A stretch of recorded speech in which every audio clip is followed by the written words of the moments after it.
Thanks, Ben. Last week we played at Louisiana Monroe, played well in the first half. Our defense was better. We made some strides there. And offensively, we made some shots in the first half. The second half, we were in position to win the game. I want to say we were up 7 and had the ball twice. We couldn't capitalize, missed a couple of open looks from 3. And then they hit a couple of big threes, including banking a couple in. It was that kind of night. They caught us, got the lead. We dried up and couldn't score. I think we went 7 minutes. Similar to the first time we played those guys without a field goal down the stretch. We did finally get one with a minute to go. The game was closer than the final score indicated. We shoot 29% the second half. The game before, we shoot 28% against Arlington the second half. And we're not going to win many basketball games doing that. It was disappointing to lose that basketball game because we felt like we had played well enough to win.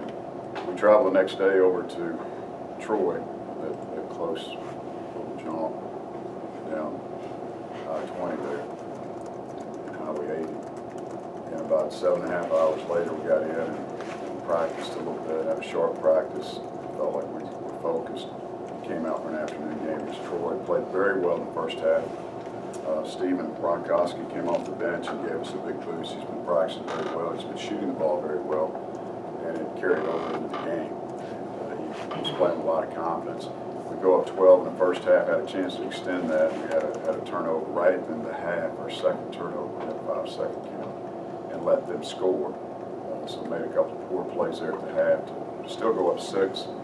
Second half, they pushed it up to a 2-possession game and stayed there. They got to 1-possession game. Then we were able to extend it, and at the 10:30 mark, Stephen missed a wide open 3 that would have made it 17. I think it was 14 at the time.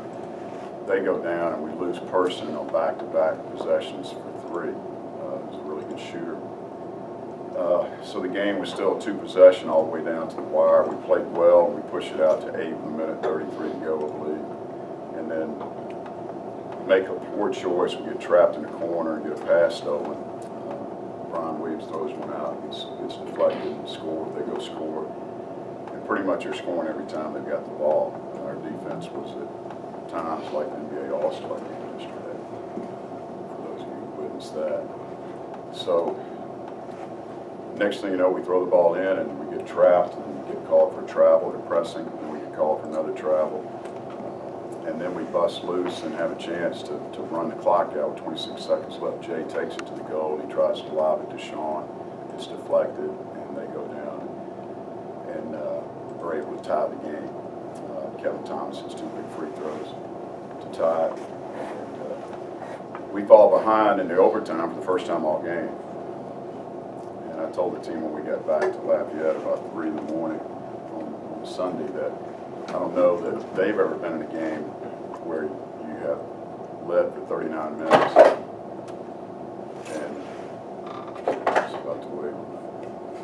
Defense has been going here. The way this is taped up. Yeah. It's called a rig. Rig job. Rig. It's a homemade job here. Let me just hold it. Can you hear me? Testing 1, 2. Okay. But at the end of the game, I told the team when we got back that you played 39 minutes and 59 seconds with the lead. You never trailed. You know, they tied us with 1 second to go, less than a second. And then to give up the lead, we talked about you're going to have some adversity in the second half. You give up the lead, you go down by 3 in overtime. And then Jay Wright made some nice plays penetrating to get the basket and help us get the win. So Troy's fighting for seeding just like we are. They were coming at us. They played a great game. I don't know. Also, I think it's a first that I've had a team allow 62.5% from the floor and win a basketball game. It's probably an NCAA record. Somebody wants to look that up. That's the first thing we said as coaches and block. But Chris Bilbo was 1 for 5 in South Alabama Thursday. He goes 9 for 10. We wanted to take away the 3-point shot. They're one of the best in our league, and we did. They got 4. It was all. And Person hit 2 at a crucial time, but we did a good job on the 3-point line. We got beat off the dribble, and our interior defense was poor at times. But made enough plays to win the game, and got a good contribution from Brian Williams. It's the best game he's had rebounding the ball since the Auburn game. You talk about Jay, only had 3 buckets in his last 3 games, and then 6 big field goals. Yeah, hasn't shot it well, and I talked to him Friday night individually. Had a good talk with him and Brian Williams individually and challenged those guys. And, Jay said, Coach, it's my fault we lost in the road game. I lost in the road. And I said, no, you didn't lose in the road game. But when you play well, it certainly helps us and our team plays better. But you can affect the game without scoring. We did that at Texas State. Last time we played those guys who we play on Thursday coming out of the field match at home. But we need Jay to make shots. And I'd say he's so competitive. Dave, he drove it in there late and made a couple of really nice plays and got the free throw line. What has Gronkowski done to kind of enable himself to really stick with it and kind of break through and overcome not playing as much early? Just a tough, mentally tough young man. He's very smart. He understands what we're trying to accomplish. He doesn't make mental mistakes. He may make a physical mistake on the court. And actually, his defense the other day was better than it's been all year. He got a couple of quick whistles we felt like that were good defensive possessions for him. So he's shooting the ball with confidence. He's always been able to shoot, a good passer. But gave us some toughness the other day. And just the mental toughness about him has allowed him to continue to practice every day. And he's on the scout team some days. He jumps out there. Steve's all about winning. He doesn't care about minutes played. Here you are, Bob, down to the last few games of the season. This is kind of where you always seem to get the team really together, motivated, whatever. Talk about Thursday night's game, how important it is. Well, it's very important. We're trying to move up in our seedings. In Texas State, we just played those guys a couple of weeks ago. They're in a little bit of a tailspin themselves. And we need to get this win home. We weren't very good in the second half of our last home game. We need to come out and prove that we can play a 40-minute game at home and then get ready to move on to the next one at Arlington, which will be head-to-head. It's a crucial game. I think just like the women's team, that we're fighting Arlington for that spot, basically, and we need to beat them head-to-head. So every game's important. We need our crowd to come out and help us on Thursday night against Texas State. It should be a good basketball game. And we need to get on a roll at this time. We got 5 left, and we've got to string some wins together going into the conference tournament. It's still right there in front of us.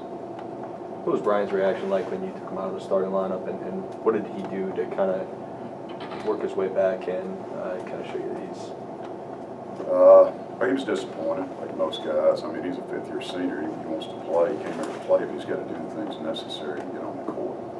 And he wasn't doing those. And Jonathan Stowe wasn't either, therefore he got another chance. And I asked him to rebound the ball, and he went and got 6 and led our team. And he got 2 that were offensive rebounds for baskets. Very important in the course of the game. How much were you able at Texas State earlier in the season to dictate pace, and how important will that be? What we did early, if you remember, we got off to a good start over there and hit some shots, and we're up double figures in the first half. And let them make a run at the end of the half, and then the second half wound up giving them the lead. So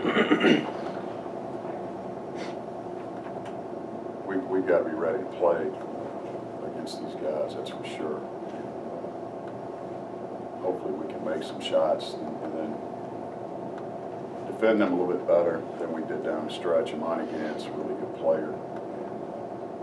They made some shots against us. Tilbury, they've not shot the ball well from 3, but Tilbury had a big game against us, and that kept them in the game and gave them an opportunity to win.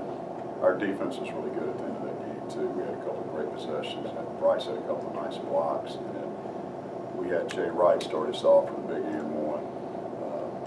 Casey had a big triple. And then Sean also made an and-1 to finish the game. Our last 3 baskets were and-1s. Did you learn anything about the team up by 8 with 1:11 to go, and then found yourself down in overtime, that they're able to turn that around? No, should that surprise me? You know? Yeah, I learned I should have called timeout when Brian got trapped in the corner, and I tried to let us play through it, and we just got pressured on double team on 2 of the out of bounds plays, and Jay got small and got called for a travel, but we just have to finish. We've got to make the right plays down the stretch. It can get away from you in a hurry, you know, when you want to play to turn it around. It did show me that the guys, again, going into overtime, that they can come back from some adversity. I mean, we've been coming from ahead all year, as you say, Dave, but we've never done it in overtime, so you know, we can check that off the list.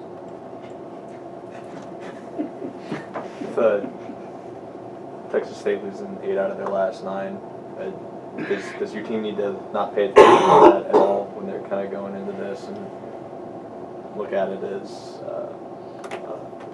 like you guys are fighting for your seeding? Right? Yeah, I think that's the best way to go about it. Look, it's the next game. It's a home game. It's an important game for us. And Texas State will come in ready to play. There's no question about that. And they're very good defensively. And they've had trouble scoring the ball this year. But they're a good basketball team and one that we'll have to be prepared for and be on top of our game. Now, that being said, today we're going to work here in about 40 minutes on us today.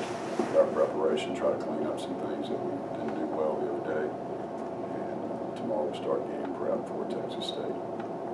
Playing them just a couple of weeks ago, it's a pretty quick turnaround, so everything's still fresh in the guys' minds. Coach, you got Mardi Gras. You going to turn the players loose for Mardi Gras Day? Or? No, I told them to make good decisions. When we arrived back to Cajun Dome early Sunday morning, and we were off on Sunday, I hope they rested. I tried to. It's that time of the year where it's a grind. We got to be at our best starting off this week. So we'll practice again tomorrow afternoon, and then also on Wednesday in preparation for Texas State. And then we'll fly Friday to Arlington to play UTA. And bus back. That's the plan as of right now. Is there a sense that there are some things that you think this team can still maybe show you that they haven't yet, or are you kind of what you are right now?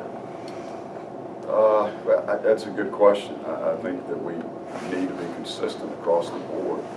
We haven't shown consistency, especially on the defensive end. I said this before, we're on pace to be the worst field goal percentage defensive team I've ever coached. And with all that being said, if you look at our games throughout the season, we've had 8 games where we shot 41% or less. 8. And we're 0-8 in those games. So when we don't shoot the ball, it multiplies and makes our defense look worse from that standpoint. But we're at the top of the league. We're the best three-point shooting team in the league. We're one of the best free throw shooting teams in the league. We're one of the best shooting teams in the league. Best rebounding team in the league. We're the best scoring team in the league. We do too many good things, and it's all about defense and shot selection. And we've got to get better in those 2 areas if we want to continue to play in March. And I think we're capable. There's no question that we've got the talent and the size to do what we need to do. We need good decisions from the guards, and certainly need to make some shots going forward. Anything else, guys?